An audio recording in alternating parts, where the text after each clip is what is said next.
Ja, viele haben ja gesagt, ich wollte unbedingt zum FC Bayern. Das stimmt nicht.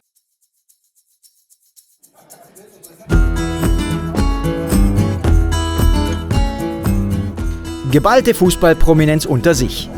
Thomas Helmer moderiert den Sport1 Fan-Talk aus dem Deutschen Fußballmuseum. Den Jüngeren ist er wahrscheinlich nur als Fernsehgesicht aus verschiedenen TV-Formaten bekannt.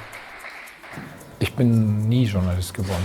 Ich bin Experte gewesen, wie alle, und habe mich da ein bisschen rangetastet. Ich durfte viele Formate einfach ausprobieren, also ob es live waren, Aufsager, was man so macht, Interviews, Magazine. Und dann hat man langsam gemerkt, was kann man oder was kann man nicht. Und so hat sich das entwickelt. Ob als Reporter aus dem Trainingslager der Nationalelf, als Spieltagsanalytiker oder Moderator von Fußball-Talksendungen, seit fast 20 Jahren ist die Expertise des heute 56-Jährigen gefragt. Wenn man nicht angespannt ist, da kann man vorher noch so oft rumflaxen, wie man will. Das habe ich auch mal versucht. Aber wenn es losgeht, da muss man schon... Das habe ich von meinem Vorgänger, auch von Jörg von Thor, der habe ich immer bewundert. Sobald wirklich nochmal das rote Licht anging, egal wie es ihm ging vorher, war der auf den Punkt. Und das ist natürlich, er hat es natürlich auch gelernt. Und da habe ich versucht, das immer mir so ein bisschen abzugucken. Das war schwierig, aber der Doppelpass, den darf man nicht unterschätzen. Mittlerweile sind es ja 2,5 Stunden. Das ist anstrengender als ein Spiel übrigens. Er muss es wissen, hat er doch 527 Spiele als Profifußballer absolviert.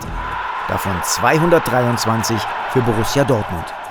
Bei der Relegation habe ich mir noch eine Stehplatzkarte gekauft. Ne?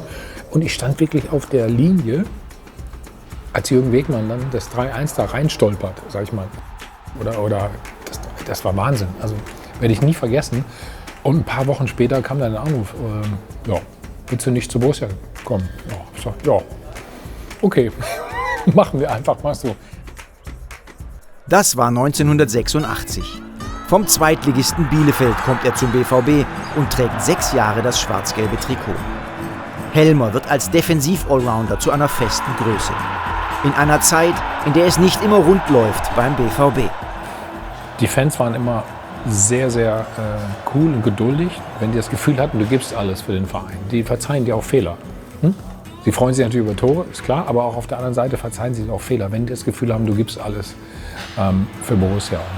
Und das habe ich immer so verinnerlicht. Mit seinem starken linken Fuß erzielt er auch viele sehenswerte und wichtige Tore. Und er ist einer unserer 89er-Helden.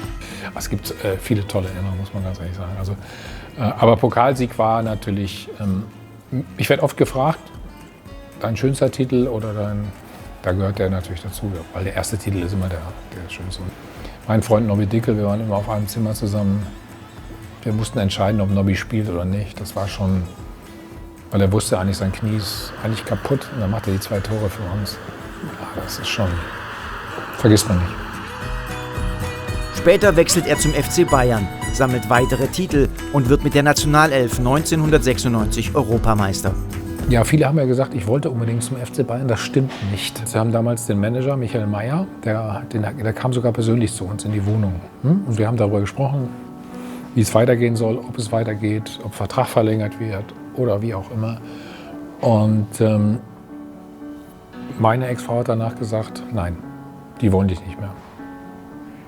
So, und dann fing es erst eigentlich an, dass man sagt, okay, wenn die Bayern dich dann wollen, dann gehen wir dahin. Sie wäre nie aus Dortmund weggegangen, nie, weil ihre Familie in Dortmund gelebt hat. Und das wurde immer ein bisschen anders dargestellt. Vielleicht ich wollte unbedingt weg. Das stimmt nicht, das betone ich bis heute. Und bis zu einem Muskelabriss 2019 hat er auch nach seiner aktiven Karriere noch regelmäßig in der BVB-Traditionself mitgespielt. Das macht ja Günter Kotowski, einer meiner besten Freunde auch. Und ich treffe jetzt meine Jungs ja auch wieder. Also Michael Rummenigge gehört dazu, ich habe es schon gesagt.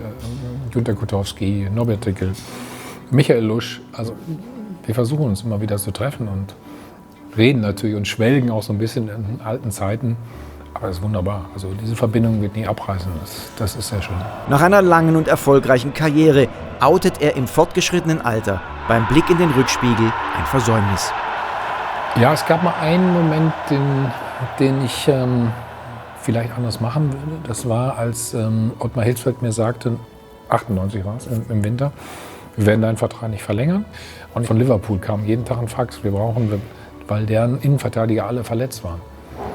Und auf der Vita jetzt nochmal Liverpool stehen zu haben, wäre vielleicht nicht so schlecht gewesen. Ich habe mich aber nicht getraut.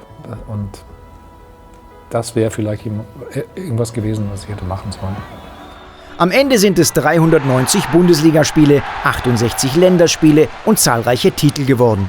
Dazu eine zweite Karriere als TV-Moderator. Also das kann sich auch ohne den FC Liverpool in der Vita absolut sehen lassen. Ich habe in meiner Jugend Kreisliga A gespielt, wirklich. Bis zur A-Jugend durch. Dann habe ich Landesliga gespielt. Das war damals, das war das 5. Klasse. Und dann ist man natürlich schon sehr stolz drauf.